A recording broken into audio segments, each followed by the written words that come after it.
this next topic is unfortunately even more abysmality. Man, this is just the abysmal podcast, isn't it? Yeah. Well, we're going to be Happy talking. holidays. It's another. Cue the bells. It's another problem in Asia, unfortunately. This one is about a Taiwanese horror game called Devotion. Have you ever heard of it? It sounds familiar, but not really. Okay. So let me give you a brief rundown. Now, my face looks like I'm staring into the sun. I apologize. Looks like Pan Am bent over, and I'm just like... So, Devotion, I'm looking at the Metacritic page right now, Josh. Mm-hmm. It has an 85 on Metacritic. Is this game out? Well, I'm going to get to that. Okay. So, it has an 85 Metascore. It is out, or it was out. It has, from specific outlets, I'm going to read you some scores. IGN Japan, no good. 98. GameSpot, 90. Edge Magazine, 90. IGN, 82. So all these good critics are giving it high scores, right?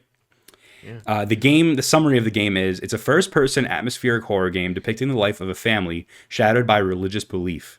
Explore a 1980s Taiwan apartment complex, lost in time, gradually shift into a hellish nightmare.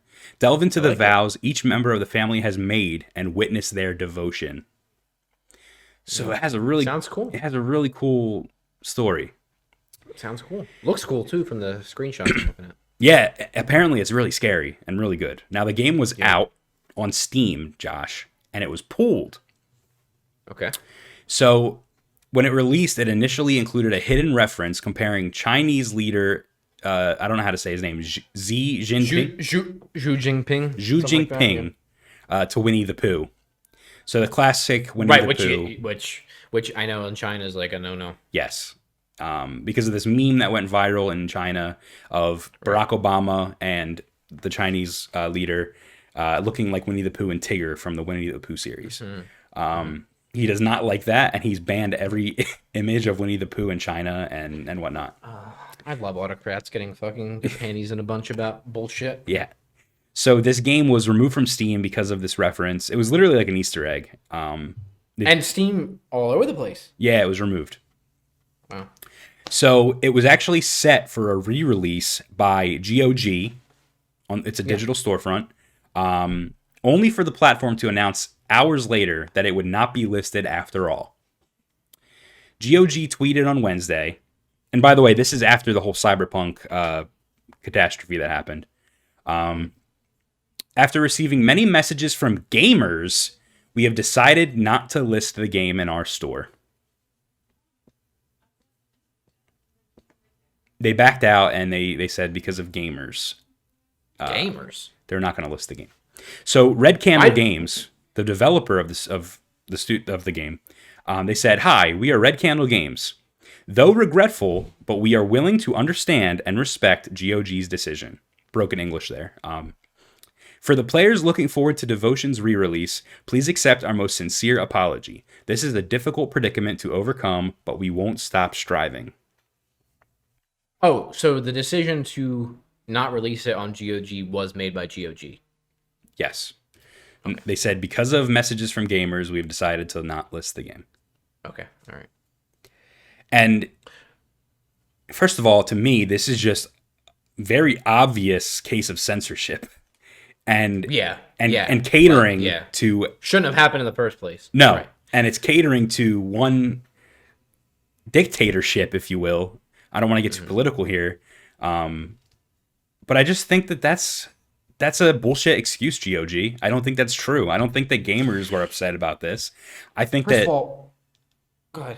No, I was going to say, I think that it's bullshit to say that it was the gamers that were messaging, because it was very clearly the government or something saying, Chinese government, we're not going to make deals with you. We're not going to allow you to release games in China, or we're not going to, you know what I mean? Right. So first of all, what does GOG classify as gamers, right? I don't know. What are gamers? I assume they mean their customers. And what? All of them? The backlash was so monumental that they decided to not release it? They just said, after receiving many messages from gamers, we have decided not to list the game. Yeah, no. So if either China created bots to do that, Oh, or that's actually a good point. I did not think of that. or well, yeah, or more likely, the Chinese government was like, "Hey, you're going to be delisted. You're not going to be able to release games in China, which is a huge market.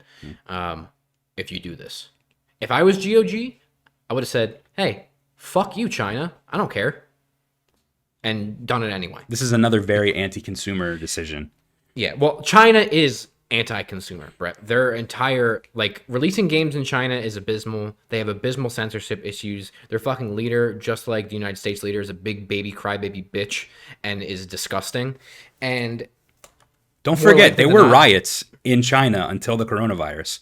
The riots wouldn't have stopped unless this virus broke out. You know what I mean? So there's political unrest in China right now, still to this day. Has been. Yeah, it has been. And for in Hong Kong and Beijing specifically, Hong Kong for the freedom basically from the Chinese communist stuff and whatever. Anyway, more likely than not, the Chinese government probably put pressure on them to do so.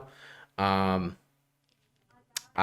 of all, I find this to be bullshit on many levels. Like you said, censorship, which we're both vehemently against. Yeah. And it's abysmal in all forms. This is like if a game that someone made in America had an Easter egg where Trump had a diaper on with poop in it, and he was like, "You can't release that game in Russia. It makes me look bad," or something. You know what I mean? Right. And luckily in America, it wouldn't matter.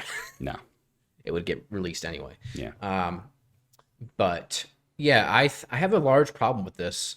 First of all, on whoever put pressure on them to do that, and to play devil's advocate, if it was really gamers, those gamers should go fuck themselves.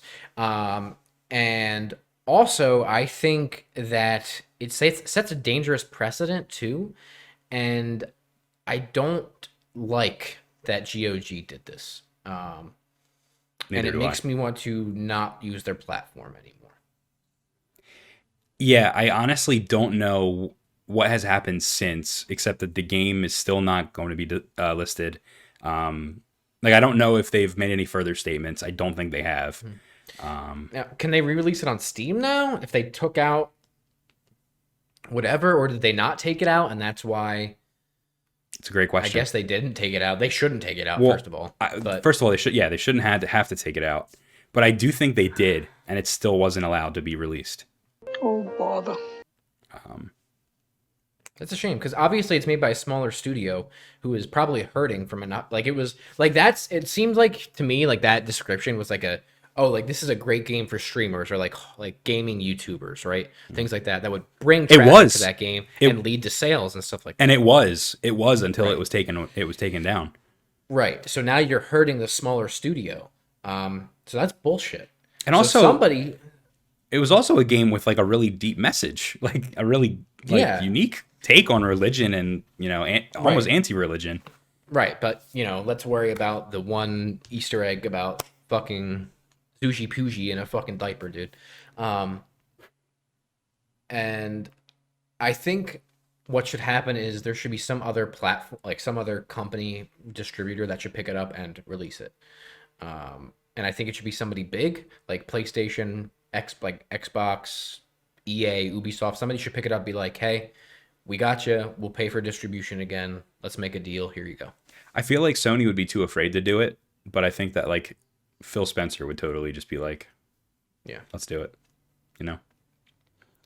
But yeah, I mean, we talk about this a lot where games are art, right? You don't censor art, so these guys should be able to do whatever they want, especially with it's almost ironic the kind of game it was, and it gets banned because of censorship. It's a little ridiculous. So yeah, it's bad. It's very bad. So yeah, we'll keep everybody updated if the game finally does get released. Maybe we'll do an indie intel on it or something. I actually was kicking around the idea of making this the indie intel, but because it's a game that the future of it is so bleak and we don't know whether or not it's actually going to be released, I didn't. There's no direct way to support it right now. Exactly. So yeah, man, that's Devotion.